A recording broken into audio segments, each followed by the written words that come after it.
100% fee రాయితీతో AI నేర్చుకోవాలనుకుంటున్నారా? Attend quality third gen AI test 2025.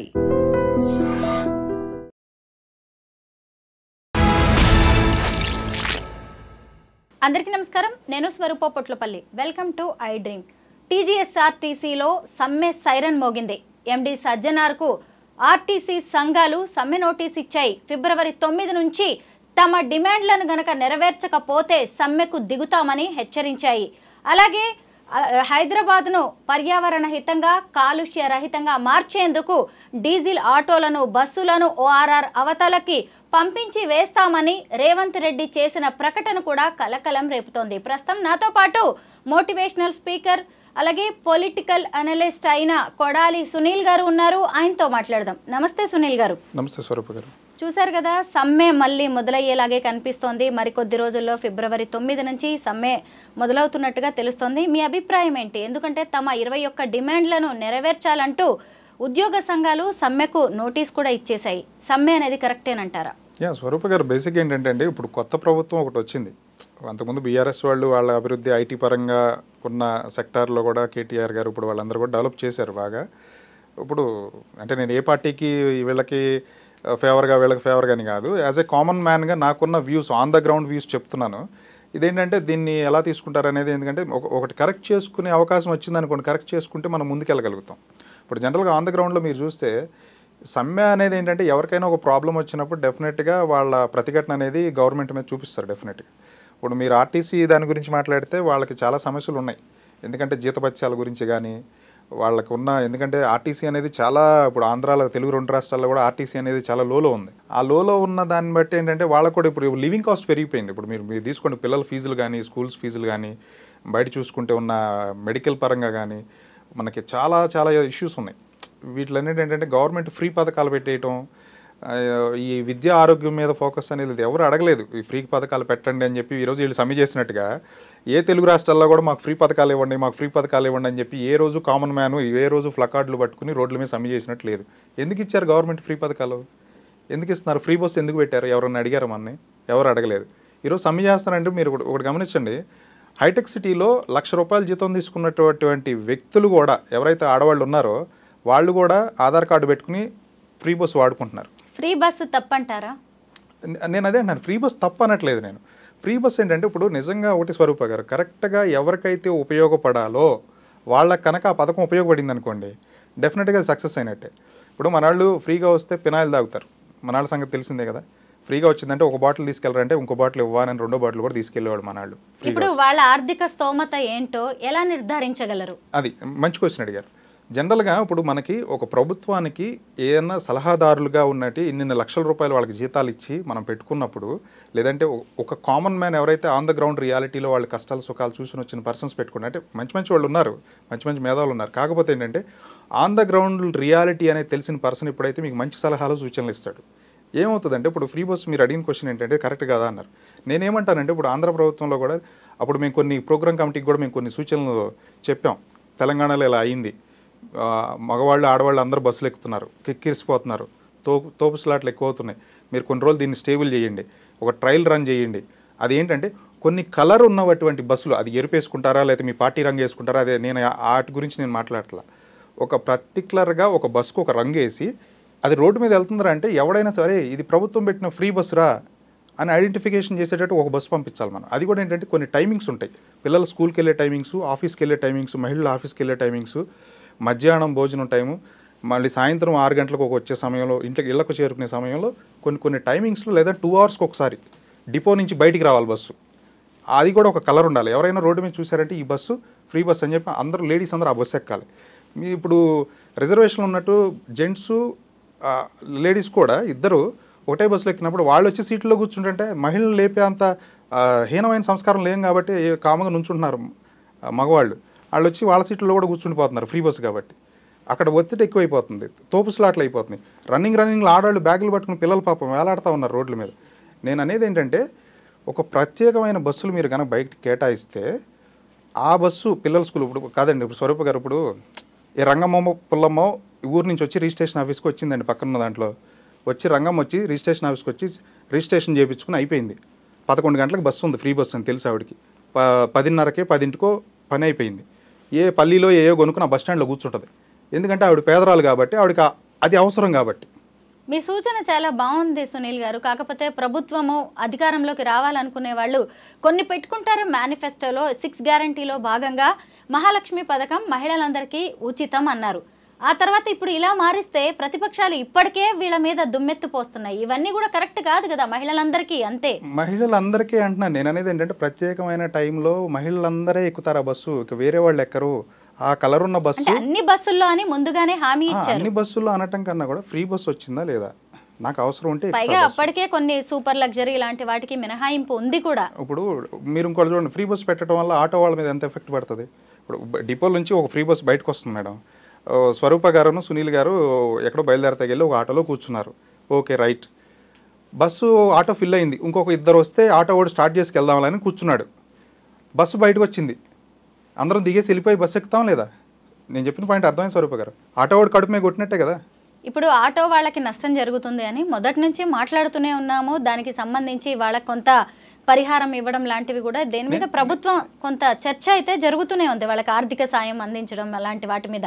దీంతో పాటు ఇప్పుడు మళ్ళీ కొత్తగా వాళ్ళ మీద ఇంకో దెబ్బ పడింది. ఓఆర్ఆర్ అవతలికి పంపిస్తాము అని చెప్పి సీఎం రేవంత్ రెడ్డి ప్రకటించారు. కాకపోతే అది 2 ఏళ్ల తర్వాత, ఇవాళ కాకపోయినా రేపైనా అది అమల్లోకి వచ్చే అవకాశం ఉంది కాబట్టి ఇప్పటి నుంచి ఖచ్చితంగా చర్చ జరగాల్సిన విషయమే. మీరేమంటారు దీని మీద? ఒక క్వశ్చన్ స్వరూప గారు, కేవలం డీజిల్ ఆటోల వల్లే మన సిటీలో పొల్యూషన్ జరుగుతుందా నా క్వశ్చన్? కానే కాదు, ఖచ్చితంగా కార్లు ఉన్నాయి, బస్సులు ఉన్నాయి, ఇప్పుడు ఇంకా వేర్వేరు వెహికల్స్ ఉన్నాయి. మన పొలిటీషియన్స్ కి ఫార్చునర్ కార్లు ఉన్నాయి. ఏటితో నడుస్తున్నాయి? డీజిల్తోనే నడుస్తున్నాయి కదా. ఆ లెక్కనైతే సామాన్యుడికి, పేదాడికి ఒక న్యాయం, మనకు ఒక న్యాయం కాదు కదా. అంటే నేను ఎవరిని వేరే ఉద్దేశం అని కాదు నేను అనట్లేదు. న్యాయం అనేది ఎవరికైనా సమన్యాయం ఉండాలి. ఎవడో చిన్నాడు కదా అని చెప్పి వాడేదో పాపం సెకండ్ హ్యాండ్ ఆటో కొనుక్కుని చిన్న దాంట్లో వాళ్ళ భార్యను పోషించుకుని పిల్లలు చదువులు చెప్పించుకుని ఆ చిన్న ఆటోను పట్టుకుని ఏదో జీవనం ఎలబుచ్చుతుంటే మరి ఓకే మీరు ఇవ్వండి కాదంట్లా, అంటే మీరు ఇస్తారు కాదు, నేను మామూలుగా మాట్లాడుతున్నా. భవిష్యత్తులో మీరు కనుక ఎలక్ట్రికల్ వెహికల్స్ ఇస్తే దీన్ని రీప్లేస్ చేసుకుని ఈ ఆటోని తీసుకుని మీరు దాని బదులు మీరు కొంత సబ్సిడీ వాళ్ళ అకౌంట్లో వేయటమా ఏంటనేది, మీరు ఎలక్ట్రిక్ వెహికల్స్ ఇవ్వటం అనేది ఒక ప్రాసెస్ మీరు పెడతారు. దాని గురించి కాదనట్లా. కాకపోతే కరెక్ట్ డెసిషన్స్ మీకు ఇచ్చే సూచనలు ఇచ్చేటటువంటి ఎవరైతే ఉన్నారో, ఇప్పుడు ఏదైనా గవర్నమెంట్ ఫెయిల్ అయిపోయిందంటే ఎండ్ ఆఫ్ ది డేకి సలహాదారులేనండి. నేను అది ఎవరైనా అనుకోండి. ఎందుకంటే నేను పిచ్చి సలహాలు పిచ్చి రాంగాలను ఇంప్లిమెంట్ చేసుకుంటే మాత్రం మీరు ఇంకా 4 రోజులు పరిపాలించాలని కోరుకునే వ్యక్తులు, అది ఏ రాజైనా కానీ, రాజు పరిపాలన సుపరిపాలనగా ఉంటే రాజ్యం అంతా సుపరిపాలనగా ఉంటుంది. రాజు కనుక ఒక మిస్టేక్ చేశాడంటే అన్ని వర్గాలు అన్నీ కూడా సఫర్ అవుతారు. ఈ పొల్యూషన్ ఇంకో పాయింట్ ఏంటంటే, ఇప్పుడు పటాన్ చెరువు అలాంటివి తీసుకోండి. పటాన్ చెరువు ఆ ఏరియాలో ఒకప్పుడు పటాన్ చెరువు అంటే ఇండస్ట్రియల్ ఏరియా. ఆ ఇండస్ట్రియల్ ఏరియాలో ఉన్న ఫ్యాక్టరీలు ఇప్పుడు స్టిల్ టుడే ఈ రోజు కూడా ఉన్నాయి. అవి ఇంకా బయటికి పోలా. సరౌండింగ్లో సిటీ ఎక్స్పాండ్ అవుతున్న కొంది ఇల్లులన్నీ కూడా వచ్చేసినాయి. పర్మిషన్స్ ఇచ్చింది కూడా మనం వాళ్ళే. జిహెచ్ఎంసీ వాళ్ళే పర్మిషన్స్ ఇచ్చారు ఇల్లు కట్టుకోవడానికి. అన్నీ ఇచ్చింది మనమే. ప్రభుత్వానికి ట్యాక్స్ పరంగా వస్తుంది. అన్ని విధాలుగా వచ్చిన ఆ ఫ్యాక్టరీలు ఎందుకు ఇంత మట్టికి బయటికి పంపించలేదు? మనం హైడ్రా మీద డెసిషన్ తీసుకున్నాం, అన్నిటి మీద తీసుకున్నాం, సామాన్యుడు ఇల్లు పడేసాం. నేను కాదనట్లా. కాకపోతే పొల్యూషన్ అనేది ఆటో వాడి మీద పడే కన్నా ముందు ఇండస్ట్రీల మీద చూడండి. సిటీలో ఎంత ఇండస్ట్రీ, నైట్ 11 o'clock అయితే అండి ఎంత బ్యాడ్ స్మెల్ వస్తుందో మీకు తెలియదు. పటాన్ చెరువులో అక్కడ నా ఫ్రెండ్స్ ఉన్నారు. వాళ్ళు వదిలేటటువంటి ఆ వ్యర్థాలు వాటి వల్ల ఇస్నాపూరు, సంగారెడ్డి సైడు సెజ్జులు ఉన్నాయి మనకి. వీటిని కూడా అక్కడికి ఎందుకు మూవ్ చేయరు? ఎందుకు డెసిషన్? అంటే మనకేమన్నా వేరే విధంగా మనకేమన్నా లాభం చేకూరుతుందనా అదే అనుకుంటారు కదా సామాన్యుడు. జనరల్గా ఆటోవాడిని నేను చిన్నవాడిని కాబట్టి నా మీద పడ్డారు, పెద్దవాళ్ళు కాబట్టి వాళ్ళని ఏం చేయలేదంటారు. ఇది ప్రభుత్వం కాదు. ఇది అలా చేయకూడదు. ప్రభుత్వంలో ఇక్కడ సీఎం ఉద్దేశాన్ని మనం ఖచ్చితంగా గమనించాలి. ఆయన చెప్పింది డీజిల్ ఆటోలు అంటే ఇప్పటికే ఎలక్ట్రిక్ బస్సులను తీసుకొచ్చాం కదా, అలాగే ఎలక్ట్రిక్ ఆటోలను కూడా తీసుకొచ్చే అవకాశం ఉంది. ఎందుకంటే సిటీలో అసలు ఆటోలు లేకుండా అక్కడ గడిచే పరిస్థితి లేదు. పొద్దున్న లేస్తే మీరు నేను ఊబర్ ఆటోస్ బుక్ చేసుకుని తిరిగే వాళ్ళమే. సో డీజిల్ ఆటోల ప్లేస్ లో ఎలక్ట్రిక్ వాహనాలను కొనుక్కోవడానికి లోన్స్ లాంటివి ప్రొవైడ్ చేసే అవకాశాలు కూడా లేకపోలేదు. అలాంటి ఆల్టర్నేటివ్స్ ఖచ్చితంగా ఇస్తారు. ఆల్టర్నేటివ్స్ ఇస్తారు మేడం. నేను అనేది ఏంటంటే అందరూ భయపడుతున్నారు ఆన్ ద గ్రౌండ్. ఎలా అంటే ఈరోజు మనం మాట్లాడుకోవటానికి ఈ చర్చ జరగటానికి ఏంటంటే ఆన్ ద గ్రౌండ్ ఆటో ఉన్నటువంటి చిన్న వ్యక్తులు చాలా భయపడుతున్నారు. భయానకమైన స్థితిలో ఉన్నారు. వాళ్ళకి ఒక ధైర్యం అనేది, మీరు ఒక స్టేట్మెంట్ మేము ఇది చేస్తాం ఒక చిన్న స్టేట్మెంట్ ఇచ్చారు, దానివల్ల చాలా అలజడి వచ్చింది. మీరు ఇంకో స్టేట్మెంట్ వచ్చి మేము ఇలా అనుకుంటున్నాం ఇది ప్రాసెస్ అని చెప్తే వాళ్ళు నిమ్మలంగా ఉంటారు. మీరు అన్నట్టుగా తెల్లారి లెగిస్తే మన ఆడవాళ్ళు కానీ ఎవరైనా బయటికి వెళ్ళి ఆఫీసులకు వెళ్ళాలన్నా ఆటో వాళ్ళనే మన దగ్గర ఇంటి దగ్గర తీసుకొచ్చి డోర్ ముందు దించేళ్ళేటోళ్ళు 100 రూపాయలు ఇస్తే. వాళ్ళు లేకపోతే మన జీవితం ఎంత దైన్యంగా ఉంటుందంటే అంత దైన్యంగా ఉంటుంది. ఇప్పుడు 2 ఏళ్ల తర్వాత ఓఆర్ఆర్ అవతలికి పంపించే డీజిల్ ఆటోల గురించి కంటే కూడా ఫిబ్రవరి 9 నుంచి అసలు సమ్మె అనేది మొదలైతే ఏంటి అని ఎక్కువగా జనంలో టెన్షన్ మొదలైంది. పైగా ఫ్రీ బస్ ఉండదు, ఈ ఆటోల మీదే మళ్ళీ డిపెండ్ అవ్వాలి, ఖర్చులు అని జనం ఎక్కువగా టెన్షన్ పడుతున్నారండి. డెఫినెట్లీ అండి. ఎందుకంటే సమ్మె అంటే ఆపరేషన్ ఇప్పుడు లారీల సమ్మెలు అన్ని చాలా సమ్మెలు చూసాం మనం. మన నిత్యావసర సరుకులు కూడా చాలా వరకు మనకు స్టక్ అయిపోయి రాని రోజుల్లో అన్ని రేట్లు పెరిగిపోయినాయి. కాకపోతే ఏంటంటే ఒక 10 రోజులు 4 రోజులు దానికి ఒక పీరియడ్ ఉంటుంది. ఎవరిని కూడా ఎక్కువ రోజులు ఉంచరు. నేను అనుకోవడం, నేను చూసిన అనాలిసిస్లో వాళ్ళు చూసింది ఏదో సప్రెస్ చేస్తారు, లీడర్ పిలుస్తారు, జో కొడతారు, వాళ్ళు వెళ్ళిపోతారు. అది కామనే, అది జరిగేది, అది కామనే. మనం సమ్మెల్ని ఇంత ఈజీగా కూడా తీసి పడేయడానికి నేను అదే అంటున్నానండి. నేను అదే అంటున్నా, లీడర్ చేసే పని అదేనండి. ఇప్పుడు అది బీజేపీయా లేదా కాంగ్రెసా బీఆర్ఎస్ఆ ఇంకోటి కాదు, 2 గ్రూపులు ఉంటాయండి. ఒకటి తీసి ఆడి భుజమే చేయగానే ఆ లీడర్ పొంగిపోతాడు. ఏ ఇష్యూ అయినా సరే అలా అయిపోతుంది. క్వశ్చన్ చేయటం అనేది లేదండి సమాజంలో. ఈరోజు మీరు చూడండి, పొల్యూషన్ అని చెప్పి అది అంటున్నారు. ఈరోజు మనం ప్రతి ఒక్క ఇంటికి ఇంత ట్యాక్స్ కడుతున్నాం. మీరు వచ్చి స్ట్రీట్స్ చూడండి. ఈరోజు నేను ఏ ప్రభుత్వాన్ని నేనేదో టార్గెట్ చేసి మాట్లాడుతాను. డ్రైనేజీలో మూతల్లో తీసి ఈరోజు ఏ జిహెచ్ఎంసీ వాళ్ళు వచ్చి క్లీన్ చేస్తున్నారు? ఎవరో రావట్లా. డ్రైనేజీ నిండిపోతే జిహెచ్ఎంసీ యాప్లో రైస్ చేస్తే ఆ తర్వాత వస్తున్నారు. అప్పటి వరకు ఎందుకు ఆగాల్సి వస్తుంది? రెగ్యులర్ యాక్టివిటీ ఎందుకు పెట్టుకోవట్లేదు? ఎవ్రీ 1 వీక్కో ఏమొచ్చి ఆ మ్యాన్ హోల్స్ తీసి క్లీన్ చేసి బయట పెట్టాల్సిన పని లేదా, బాధ్యత లేదా మనకి? స్వీపింగ్ చేయాల్సిన బాధ్యత లేదా మనకి? రోడ్ల మీద స్కిడ్ అయిపోయి ఎంతమంది పడిపోతుంది? మీరు రండి, నేను చాలా కేసెస్ చూపిస్తాను. మీరు కెమెరా తీసుకురండి, నేను చూపిస్తాను. జిహెచ్ఎంసీ మేయర్గా గద్వాల విజయలక్ష్మి గారు ఫెయిల్ అయ్యారంటారా? నేను ప్రత్యేకంగా ఒకళ్ళు ఫెయిల్ అయ్యారని నేను టార్గెట్గా నేను మాట్లాడట్లేదండి. ఎందుకంటే ఉన్న ఇష్యూస్ ఉన్నాయి. ఆ ఏరియా కార్పొరేటరా లేకపోతే ఆ ఏరియాలో ఎవరున్నారు ఏంటనేది ఏంటంటే బేసిక్గా ఏంటంటే చదువుకున్న వాళ్ళందరూ గొర్రెలేనని అంటారు కదా, అట్లాగే తయారైపోయారండి. చెప్తున్నాను కదా, ఒక సాఫ్ట్వేర్ డబుల్ డిగ్రీలు చేసిన వాళ్ళు అంటే పొద్దున్న మార్నింగ్ లేసామా, జాబులకి వెళ్ళామా, పని చేసుకున్నామా, వచ్చామా, నా ఫ్యామిలీ ఇంట్లో దూరానా, తలిపేసుకున్నానా, ఇంటి ఎదురు వీధి చివర ఏదో డ్రైనేజీ మూత మ్యాన్ హోల్ పడిపోతే దాన్ని ఎవడో పట్టించుకోడు. ఎందుకంటే దాంట్లో నాది కాదు కదా, నా ఇంటికి కాదు కదా, నా ప్రెమిసెస్ లోపల ఉంటే నేను ఆ వీధి చివరి రేపొద్దున నీ పాప స్కూల్ నుంచి వచ్చి పడిపోతే, మీ నాన్నగారు ఏదో న్యూస్ పేపర్కి వెళ్ళి పడిపోతే, అంటే సోషల్ రెస్పాన్సిబిలిటీ లేదు. మనం క్వశ్చన్ చేయనంత వరకు ఎవరు పని చేస్తారండి మనకి? ఇప్పుడు కరెంటు, మీ ఇంట్లో కరెంటు ఉందండి, కరెంటు బిల్లు కట్టపోతే గవర్నమెంట్ వచ్చి నీ కరెంటు బిల్లు కట్టలేదని చెప్పి వైర్ కట్ చేస్తాడు కదా. మరి మన వీధి శుభ్రం చేసి జిహెచ్ఎంసీ వచ్చి మన వీధి శుభ్రం చేయనప్పుడు నువ్వెందుకు ట్యాక్స్ కడతావు? నువ్వు కూడా ట్యాక్స్ కట్ చేయి, కట్టబాకు.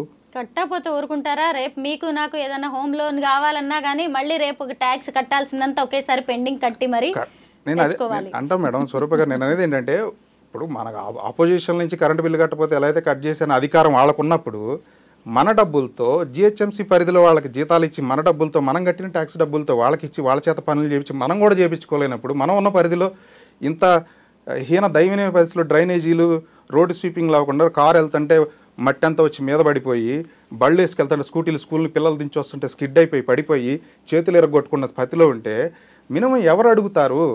సాఫ్ట్వేర్ వాళ్ళకి అంత లేదు టైము. హైదరాబాద్లో పొద్దునెళ్ళి సాయంత్రం రాత్రి వచ్చి అంత ఉన్నారు, బిజీగా ఉన్నారు సాఫ్ట్వేర్ ఎంప్లాయీస్. అవునా కదంటారు స్వరూప గారు? సాఫ్ట్వేర్ ఎంప్లాయీస్ అలాగే ఉన్నారు కదా.